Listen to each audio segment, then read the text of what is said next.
श्रीनगर में crime branch Kashmir ने बेरोजगार यूथ को बेवकूफ बनाने वाला सरकारी फॉर्म भरने वाले स्कैम को बेनकाब किया है।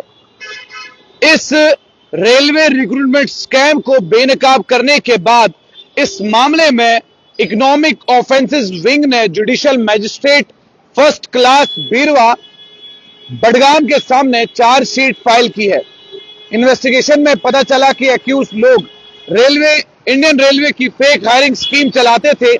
ये लोग एस्पिरेंट्स को बोलते थे कि उनको रेलवे में परमानेंट सरकारी नौकरी दिलाई जाएगी और उसके बदले में लाखों रुपए अकाउंट में ट्रांसफर करते थे।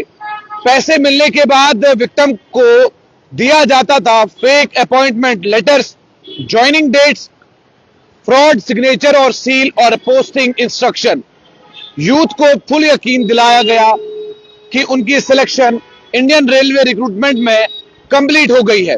पुलिस इन्वेस्टिगेशन के दौरान क्या हुआ, जब कुछ एस्पिरेंट्स को शक हुआ और उनको ऑफिशियल कंफर्मेशन नहीं मिला, तब उन्होंने क्राइम ब्रांच कश्मीर को कंप्लेंट दी।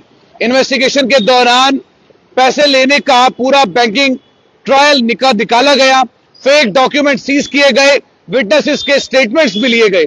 ईओडब्ल्यू के मुताबिक यह पूरी प्लान कॉन्स्पिरेंसी थी जिसमें बेरोजगारी का फायदा उठाकर पैसे हेंटा गया। ईओडब्ल्यू ने 3 एक्यूज के खिलाफ चार्जशीट दर्ज की है। उनका रोल जो था उसमें यूथ से पैसे कलेक्ट करना, फेक लेटर और फ्रॉड अपॉइंटमेंट पेपर्स बनाना, एस्पिरेंट्स को ट्रेनिंग ज्वाइनिंग का ड्रामा दिखाना। एक्यूज लोग processing fee, verification charges, posting amounts के नाम पर पैसे लेते थे। कई विक्टिम्स ने अपनी फैमिली सेविंग्स और बोरोड मनी तक उन्हें दे दिया, बस सरकारी जॉब की उम्मीद में। अब चार्जशीट फाइल होने के बाद कोर्ट एविडेंस एग्जामिन कर रही है और अगला स्टेप में ट्रायल स्टार्ट हो सकता है। एक्यूज पर चीटिंग, फ्रॉडरी, क्रिमिनल कॉन्स्पिरेंसी जैसे सीरियस चार्जेस लगाए गए हैं। क्राइम ब्रांच ने पब्लिक को अवेयर करने के लिए एक पब्लिक एडवाइजरी जारी की। रेलवे रिक्रूटमेंट प्रोसेस का ही सिस्टम होता है। आरआरबी एग्जाम और ऑफिशियल नोटिफिकेशन चेक करें।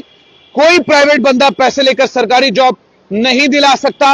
अगर ऐसा होता है तो आप क्राइम ब्रांच रिपोर्ट करें। अगर कोई ऐसा ऑफर करे तुरंत पुलिस को इन्फॉर्म करें। या क्राइम ब्रांच में जाइए आप, या स्थानीय अस्पताल में जाकर, या माफ कीजिए स्थानीय पुलिस स्टेशन में जाकर आपको वहां पर उनके खिलाफ केस दर्ज करना है। ये केस एकदम सिंपल है कि कश्मीर पुलिस जब फ्रॉड के अगेंस्ट जीरो टॉलरेंस रखती है।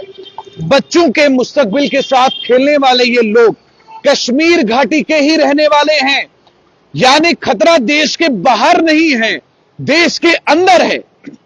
ये दीमक हमारे जम्मू कश्मीर के अंदर है, जो आपको मुझे नौकरी का झांसा देकर लाखों करोड़ों रुपए पैसे हेट रहा है और रिक्रूटमेंट प्रोसेस में fake joining letter, fraud stamp के साथ वो आपको प्रोवाइड कर रहा है। और आपको अब अपनी आंखें कान खुले रखने पड़ेंगे क्योंकि जम्मू कश्मीर के ऐसे मामला कंटिन्यूअसली चल रहे हैं। अगर आप सही मायनों में इसको समझ नहीं पाए तो आने वाले वक्त में बहुत मुश्किलात का आपको सामना करना पड़ सकता है। आरआरबी रिक्रूटमेंट करती है, याद रखिएगा। अगर आरआरबी रिक्रूटमेंट नहीं करेगी, अगर ऑफिशियल नोटिफिकेशन पर नहीं होगा, तो इसका मतलब ये नोटिफिकेशन फेक है, ये फर्जी है। ये आप ख्याल रखें क्योंकि आप भी पढ़े लिखे हैं। स्कैम पर स्कैम जम्मू कश्मीर में हो रहे हैं। एक और स्कैम को क्राइम ब्रांच ने बस्ट किया है एक बहुत बड़े पैमाने पर। देखते रहिए चैनल वन, आपकी बात आपके साथ जम्मू से।